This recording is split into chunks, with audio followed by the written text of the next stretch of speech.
Այսօր հարգելիներս ձեզ համար կկարդամ չինական հեքիաթ Հյուսիսային ծովի ձուկը։ Հյուսիսային ծովում մի ձուկ էր ապրում, որի անունը Կուն էր։ Կունը շատ մեծ ձուկ էր։ Ոչ ոք չգիտեր, թե քանի հազար մղոն հեռավորության վրա էր նա ապրում։ Երբ նա վերածվում էր թռչունի, նրան անվանում էին Պենգ։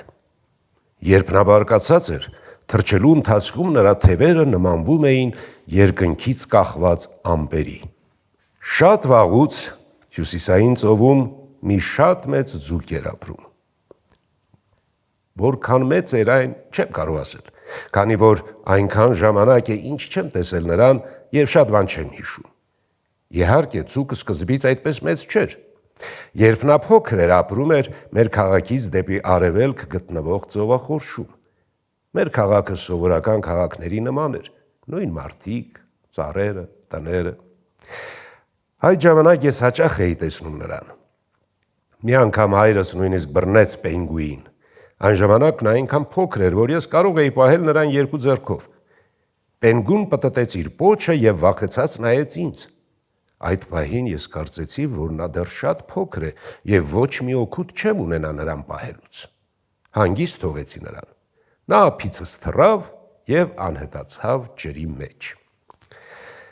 Այդ գիշեր ես երազ տեսա։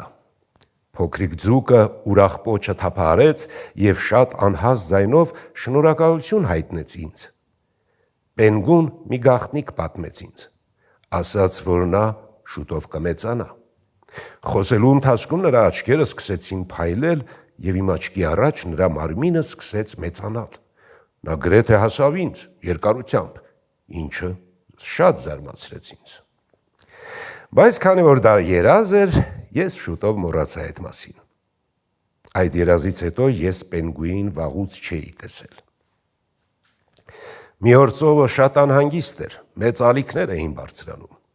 Այդ ծովը միշտ հանդարտ է եղել, բայց այս անգամ ալիքը բարձրացավ և քաղաքի տները ջրի տակ հայտնվեցին։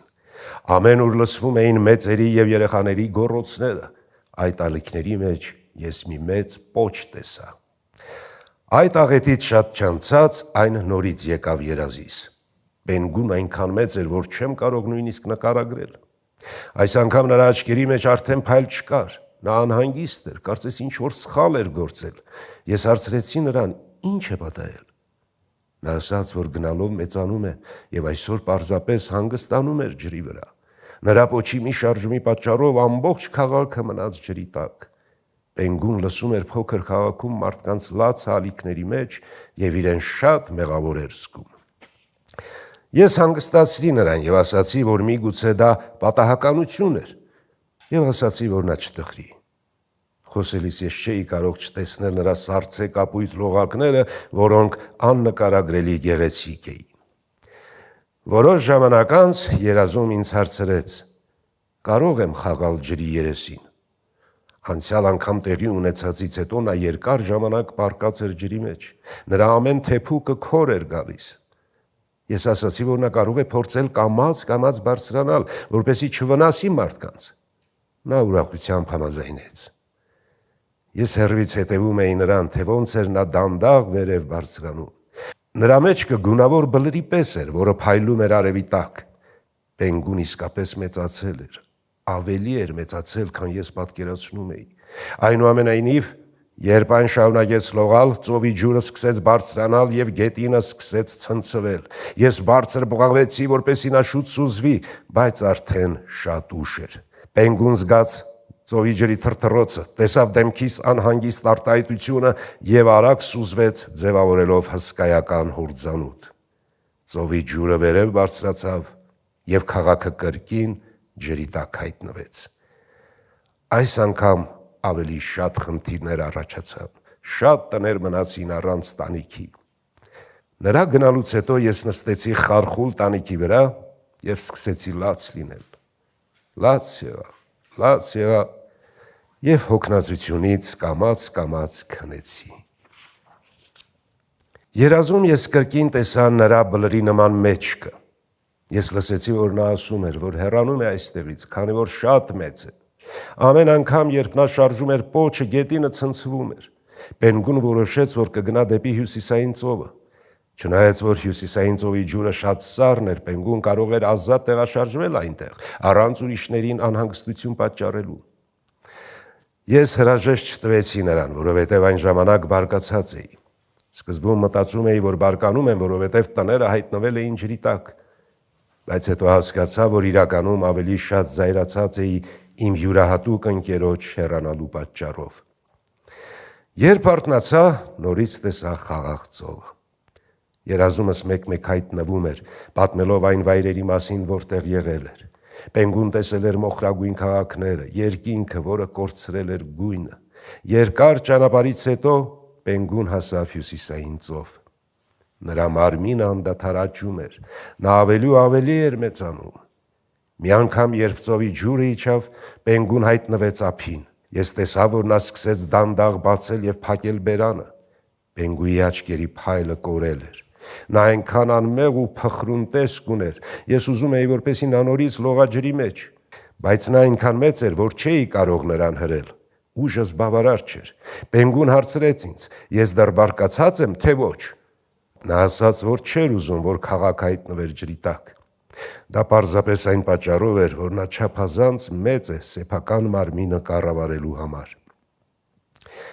Նա հարցրեց, թե կարող եմ ես ներել նրան։ Իրականում ես այլևս չէի բարկանում, քանի որ գիտեի, որ դա միտումնավոր չէր։ Ես հուսով էի, որ նա կկարողանա վերադառնալ ծով։ Ամեն գիշեր ես գնում էի նրան տեսնելու երազումս։ Նա դեռ ափին էր, ավելի թույլ էր իրեն զգում, բայց Պենգուն ինձ ասաց, որ չանհանգստանամ։ Նայելով թռչուններին, նա ասաց, որ լավ կլիներ, եթե նա էլ թռչուն լիներ, հեռու կթռչեր և ոչ մեկին վնաս չէր պատճառի։ Ով կմտածեր, որ մի օր նա իսկապես կթռչի։ Նրա սառցե կապույտ թեփուկները աստիճանաբար վերածվեցին փետուրների։ Երկու հսկայական լողակները նույնպես վերածվեցին թռչնի թևերի։ Պենգուն ոտքի կանգնեց, թափ տվեց հսկայական թևերը և թռավ։ Ուժասպառ եղած մեծ ձկից նա վերածվեց երկնքում ճախրող թռչնի։ Արևի լույսը թափանցում էր նրա հսկա թևերի միջով։ Պենգուն կարող էր հազարավոր մղոններ թռչել։ Ինձ չէր հաջողվել տեսնել նրա մարմինը, երբ նա դեռ ձուկ էր։ Սակայն այժմ, երբ նա արդեն թռչուն է, ես կարող եմ տեսնել նրա ուժեղ մարմինը։ Երբ ես արթնացա քնից, նկատեցի, որ քամին ուժեղ հարվածում է իմ տան պատուհաններին։ Ես վերև նայեցի և տեսա մի մեծ, շատ մեծ թռչուն, որը ճախրում էր երկնքում։ Վերջին անգամ, երբ տեսա Պենգուին երազումս, նա ասում էր, որ գտնվում է մեկ այլ մեծ մոլորակի վրա և շատ է կարոտում իր փոքր քաղաքը և ինձ։ Ուղղակի նա չէր կարող վերադառնալ։ Նա ինձ ասաց, որ երբ ամեն անգամ սկսի մտածել իմ մասին, թափ կտա իր մեծ թևերը այլ մոլորակի վրա և այդ պահին ես կզգամ քամու պոռթկումը։